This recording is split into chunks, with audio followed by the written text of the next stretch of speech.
The Three Low Masses by Alphonse Daudet. Two stuffed turkeys, Garrigou? Yes, Reverend, two magnificent turkeys stuffed with truffles. And I ought to know, too, for I helped stuff them myself. One would think their skins would crack while they were roasting, they are stretched so tight. Jesus and Mary, I who love truffles so much. Quick, Garrigou, give me my surplice. And besides the turkeys, what else did you see in the kitchens? Oh, all sorts of good things. Ever since noon we have been plucking pheasants, hoopoes, hazel hens, and heathcocks.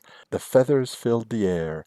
And then from the pond they brought eels, goldfish, trout, and how big were the trout, Garrigou? So big, Reverend. Enormous. Good Lord, I can fairly see them. Did you put the wine in the vases? Yes, Reverend, I put the wine in the vases. But heavens, it's nothing like the wine you will have later, when you come from the midnight mass. Oh, if you could only see the dining hall, all the decanters blazing with wines of all colors, and the silverware, the chased centerpieces, the flowers, the candelabra. Never was there seen such a Christmas supper. The Marquis has invited all the lords of the neighboring estates. There will be at least 40 of you at the table, without counting the bailiff or the notary. Ah, you are fortunate in being one of them, Reverend. Only from sniffing those wonderful turkeys, the odor of truffles follows me everywhere. Come, come, my boy. Heaven preserve us from the sin of gluttony, above all on this night of the Nativity. Hurry off now, and light the tapers and ring the first call for Mass, for it will soon be midnight and we mustn't be late.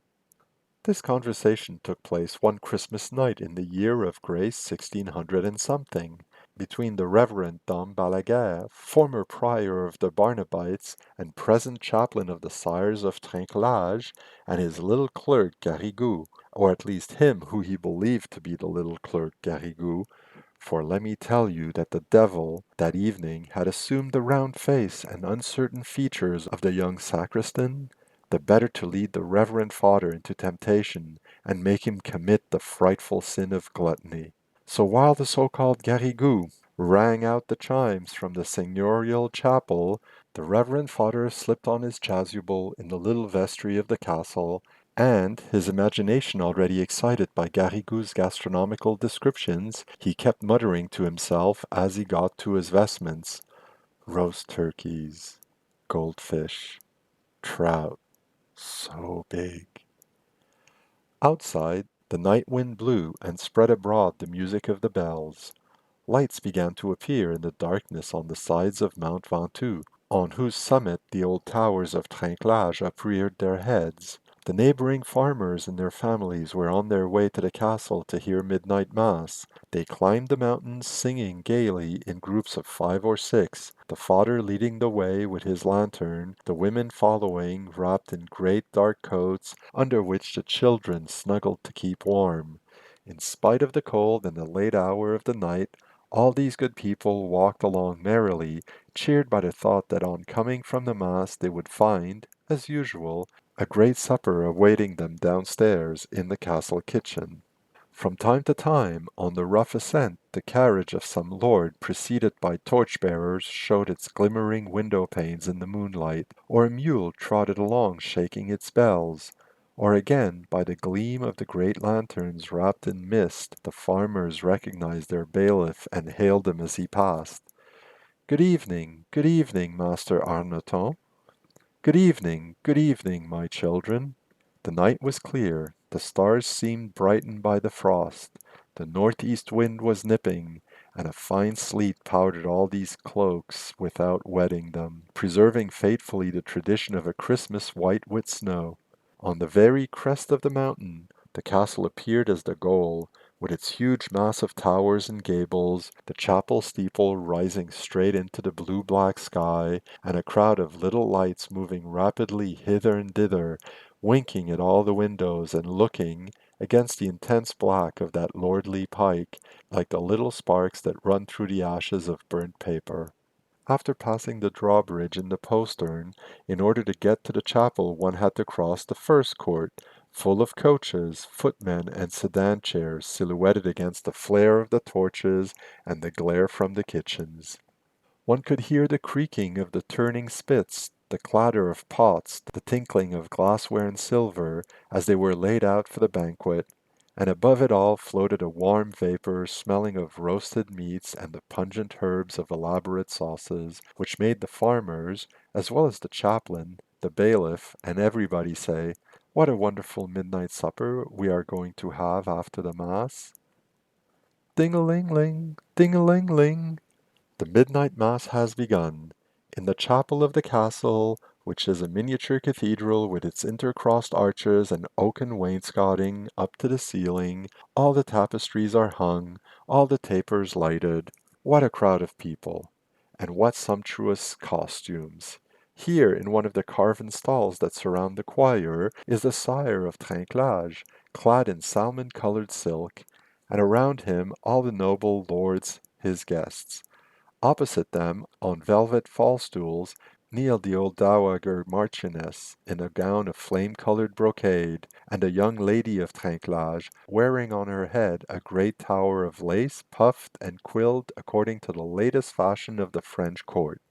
Farther down the aisle, all dressed in black, with vast pointed wigs and clean-shaven chins, Sir Thomas Arnoton, the bailiff, and Master Ambroy, the notary, two sombre spots among these gaudy silks and figured damasks.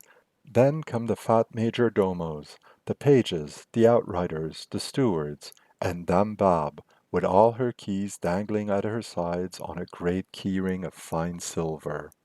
On the benches in the rear is the lower service, the butlers and maids, the farmers and their families, and last of all, back by the doors, which they half open and discreetly close again, come the cooks to take a little nip of the Mass between two sauces, and bring an odor of the Christmas supper into the bedecked church, which is warm with the light of so many tapers. Can it be the sight of these little white caps that diverts the reverend father's attention? Is it not rather Garrigou's bell, that fiendish little bell that tinkles away at the foot of the altar with such infernal haste and seems to say all the time, "Hurry up, hurry up! The sooner we're finished, the sooner we shall be at supper." The fact is that every time this devilish little bell peals out, the chaplain forgets his Mass, and his mind wanders to the Christmas supper. Visions rise before him of the cooks running busily hither and thither, the ovens glowing like furnaces, warm vapors rising from under half-lifted lids, and through these vapors two magnificent turkeys, stuffed, cram, mottled with truffles. Or then again, he sees long files of little pages carrying great dishes wrapped in their tempting fumes, and he is about to enter the dining hall with them for the feast. What ecstasy! Here stands the immense table, laden and dazzling, with peacocks dressed in their feathers, pheasants spreading their bronzed wings, ruby-colored flagons, pyramids of luscious fruit amid the green foliage, and those wonderful fish that Garrigou spoke of. Garrigou, forsooth, reclining on a bed of fennel, their pearly scales looking as if they were just from the pond, and a bunch of pungent herbs in their monster-like nostrils. So vivid is the vision of these marvels that Dom Balaguer actually fancies all these glorious dishes are being served before him on the very embroideries of the altar cloth, and two or three times, instead of Dominus vobiscum, he catches himself saying the Benedicite. But except for these slight mistakes, the worthy man rattled off the service conscientiously, without skipping a line or omitting a genuflection, and all went well to the end of the first Mass. For you must know that on Christmas the same officiating priest is obliged to say 3 Masses consecutively. "And that's one," said the chaplain to himself with a sigh of relief.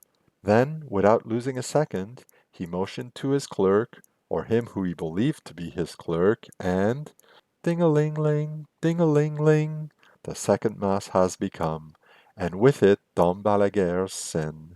"Quick, quick, let us hurry," says Garrigou's bell in its shrill, devilish voice, and this time the unfortunate priest, possessed by the demon of gluttony, pounces upon the missal and devours its pages with the avidity of his overexcited appetite. He kneels and rises frantically, barely sketches the sign of the cross and the genuflections, and shortens all his gestures in order to get through sooner. He scarcely extends his arms at the gospel, or strikes his breast at the Confiteor. Between him and the clerk it is hard to tell who mumbles the faster. Verses and responses leap out and jostle each other. The words, half uttered between their teeth, for it would take too long to open their lips every time, die out into unintelligible murmurs. Oremus, ps, ps, ps, mea culpa, pa.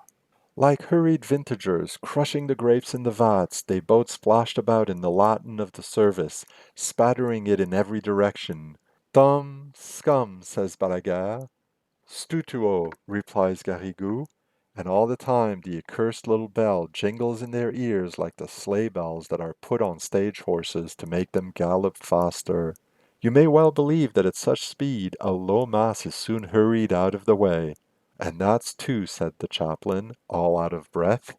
Then, red in the face, perspiring freely, without taking time to breathe, he goes tumbling down the altar steps and ding-a-ling-ling, ding-a-ling-ling, the third mass has begun.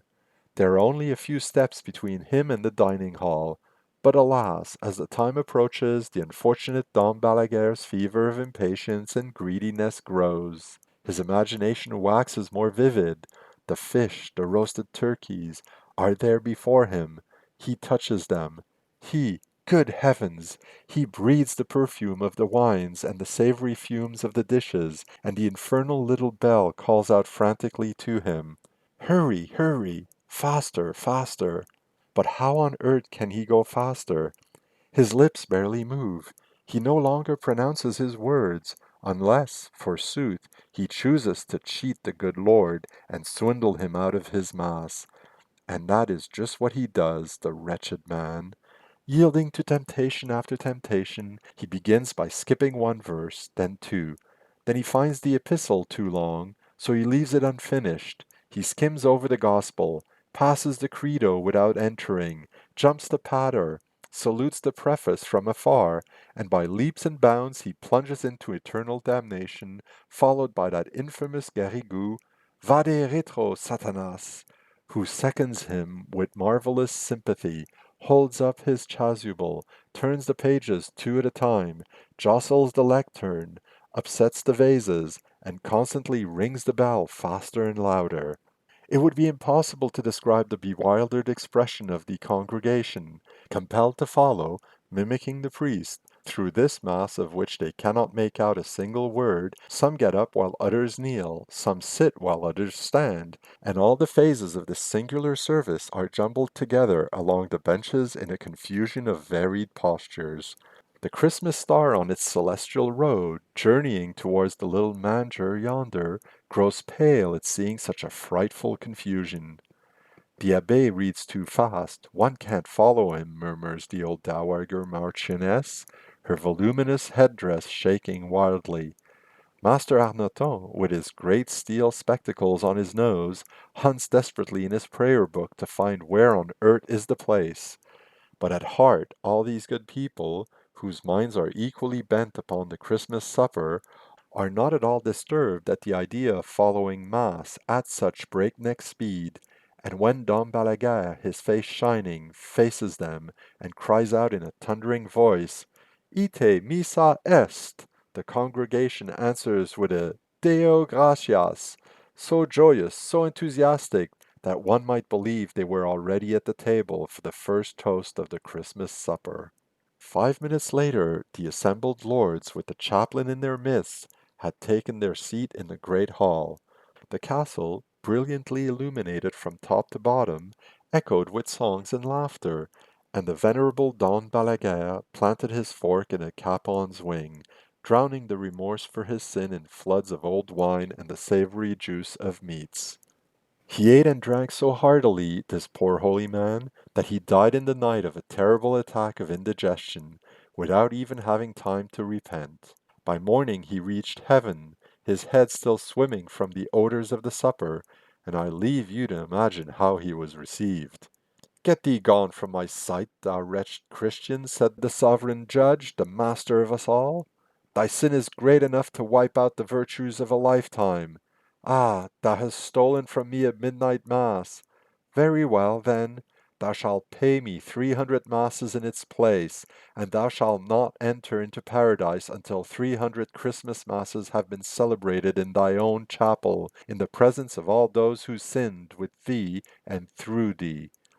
And this is the true legend of Don Balaguer, as it is told in the land of the olive tree. The castle of Trinquelage has long ceased to exist, but the chapel stands erect on the crest of Mount Ventoux in a clump of evergreen oaks. The wind sways its unhinged doors, the grass grows over the threshold. There are nests in the angles of the altar and on the sills of the high ogive windows, whose jeweled panes have long ago disappeared. Still, it seems that every year, on Christmas night, a supernatural light wanders among the ruins, and the peasants, on their way to midnight mass and the Christmas supper, see this spectre of a chapel lighted by invisible tapers which burn in the open air, even in the wind and under the snow. You may laugh if you will, but a vine dresser of the district named Garrigue, no doubt a descendant of Garrigou, has told me that on one particular Christmas night, being somewhat in liquor, he lost his way on the mountain, somewhere near Trinquelage, and this is what he saw. Until 11 o'clock, nothing. Everything was silent and dark. Suddenly, towards midnight, the chimes rang out from the old steeple. Old, old chimes that seemed to be ringing 10 leagues away. Soon lights began to tremble along the road that climbs to the castle, and vague shadows moved about. Under the portal of the chapel there were faint footsteps and muffled voices. Good evening, Master Arnoton. Good evening, my children. When they had all gone in, the vine-dresser, who was very brave, softly approached, and looking through the broken door, beheld a singular spectacle. All those shadows that he had seen pass were now seated around the choir in the ruined nave, just as if the old benches were still there. There were fine ladies in brocades and lace head-dresses, gaily bedecked lords, peasants in flowered coats like those our grandfathers wore, all of them old, dusty, faded, weary. Every now and then some night bird, a habitual lodger in the chapel, awakened by all these lights, would flutter about the tapers, of which the flame rose erect and vague as if it were birding behind a strip of gaze. And what amused Garrigue most was a certain gentleman, with great steel spectacles, who constantly shook his huge black wig, on which perched one of these birds, its claws entangled and its wings beating wildly. A little old man with a childlike figure knelt in the center of the choir and frantically shook a tiny bell that had lost its clapper and its voice, while a priest clad in vestments of old gold moved hither and thither before the altar, repeating orisons of which not a single syllable could be heard. Without doubt, this was Dom Balaguer in the act of saying his third low mass. That was The Three Low Masses by Alphonse Daudet, published in the July 1925 issue of Weird Tales.